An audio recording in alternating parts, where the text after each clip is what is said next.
I think we all need composure in our lives.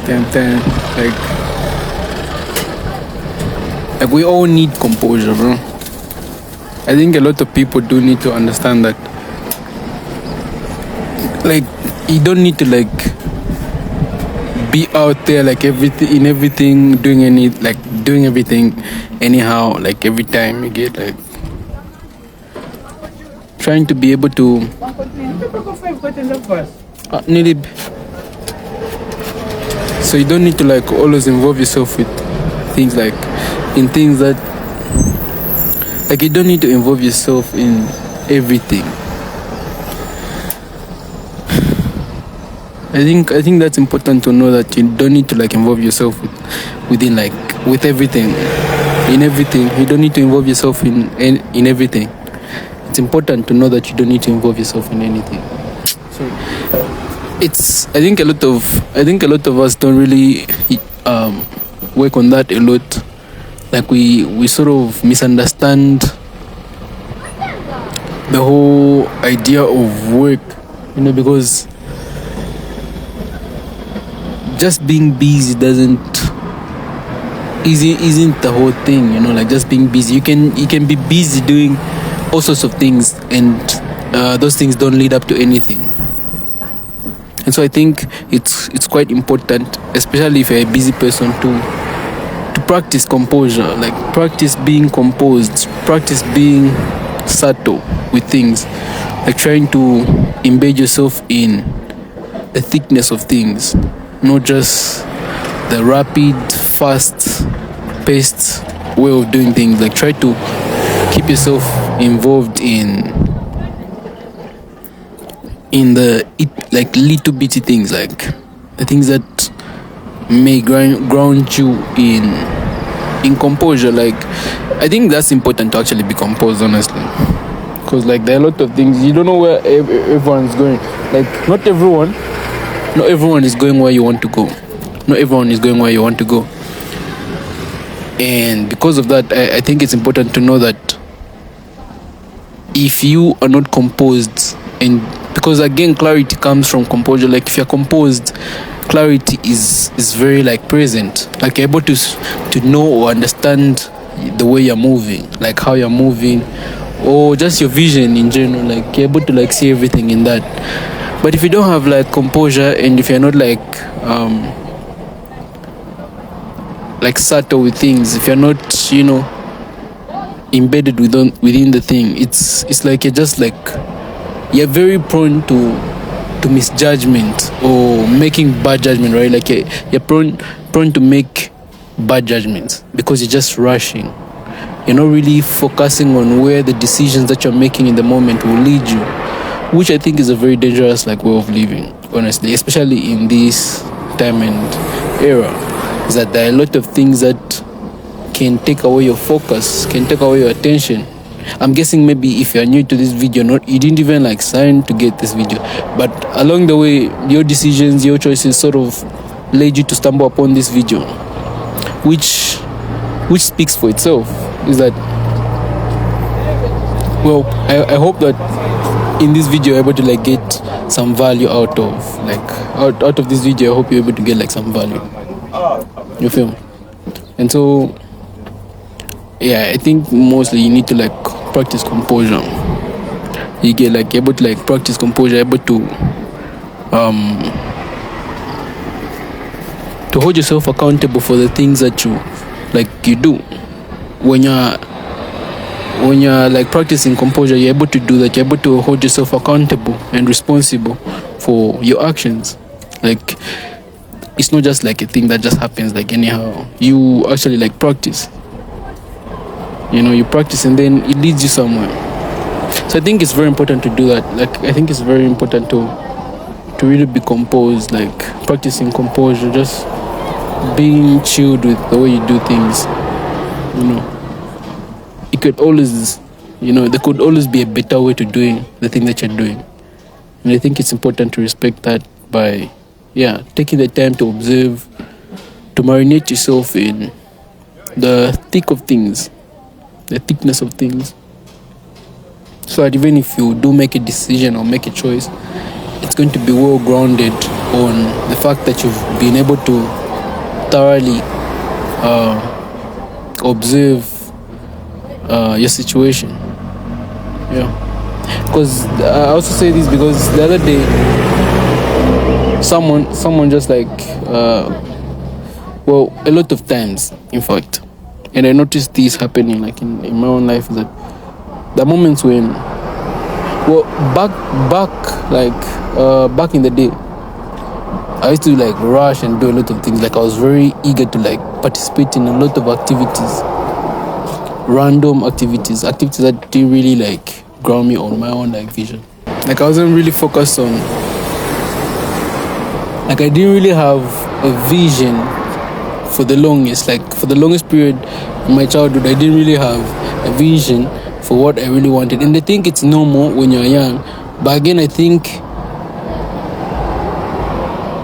that normal isn't really just a natural way. Like it's mostly also caused by the noise around you. Like, you know, when you're young, everyone that's above you sort of knows everything, and whatever they know is right, and they don't give you space to make your own judgments or make your own decisions. So you fall into this state of constantly adhering to other people's judgments, or living by other people's judgments, following what they say, following what they observe or think that is right for their lives. And so they also sort of project that onto your lives, that it's supposed to be like this. You know, you are young, you can't know everything, you don't know everything, that type of thing. But in actuality, even they don't know everything. And I've said this in a couple of videos that I've made before, is that even your elders don't know everything, you know, but they don't really come out like that to you, like to young ones. They don't unveil themselves in that honest. Like they don't display that they don't know everything, you know. And I think, of course, I understand the security reasons, maybe try not to look less of an adult in some sense to the young ones. But I think there's a huge lesson that for the youngsters or for young ones in society, we miss out because our elders do not accept that they too make mistakes, you know. Is that we grow up thinking there's only one way of living, and this one way, our elders are the only ones that know this, and we cannot therefore explore many other possibilities because we are scared to think that we'll be disobeying the only way that gives life. I hope that makes sense.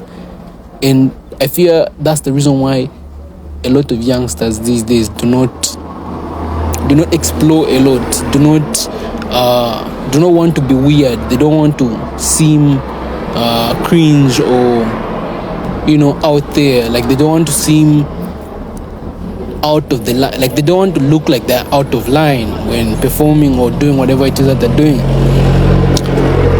You know, that's the thing.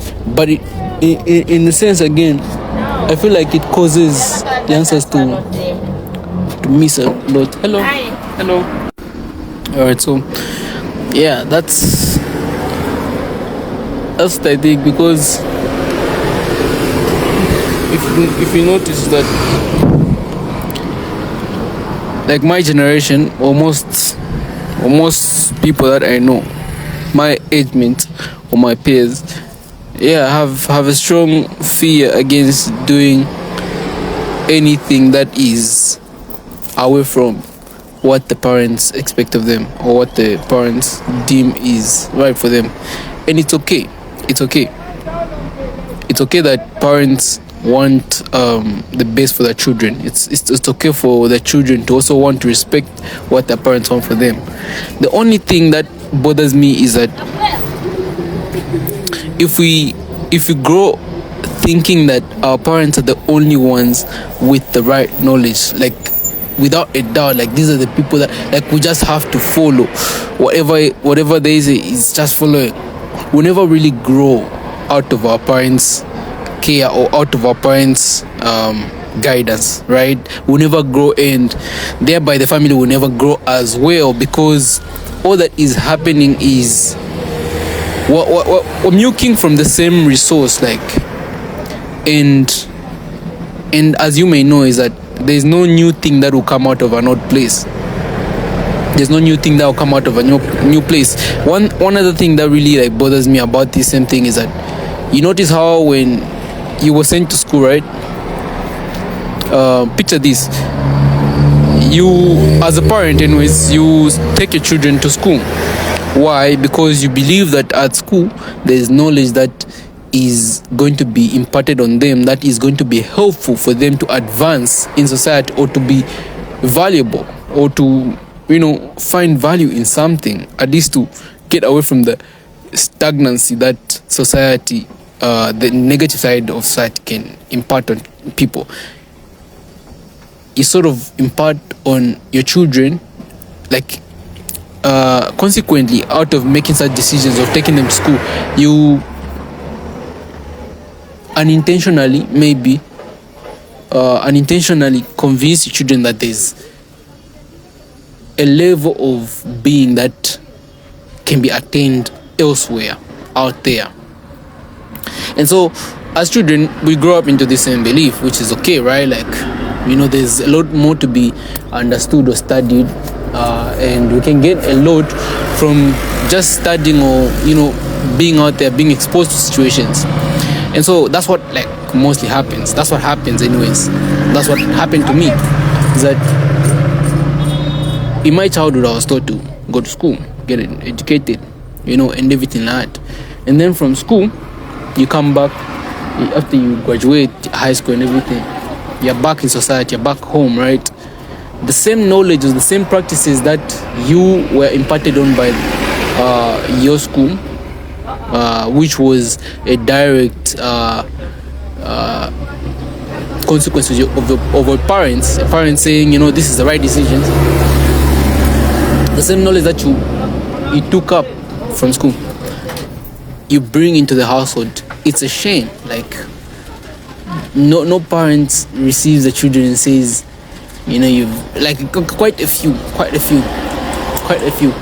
And I think, again, okay, honestly, I think it's mostly not just because of it. I think it's because as children, we're supposed to impress, not really impress, but like we're meant to like wow our parents, like, you know, to a point where they now believe, because no parent is just going to like accept that, okay, if 12 years has passed, now you've reached this level, until you do something. And this is why my message is mostly for my peers, like my friends, is that your parents may wish well on you, but like, you're not meant to live under their rule. You're not meant to live under their guidance. The purpose of your parents is to let you fly at some point, let you explore the world at some point. It's literally just giving you, like giving birth to you, like giving the way through, like for you. I hope that makes sense.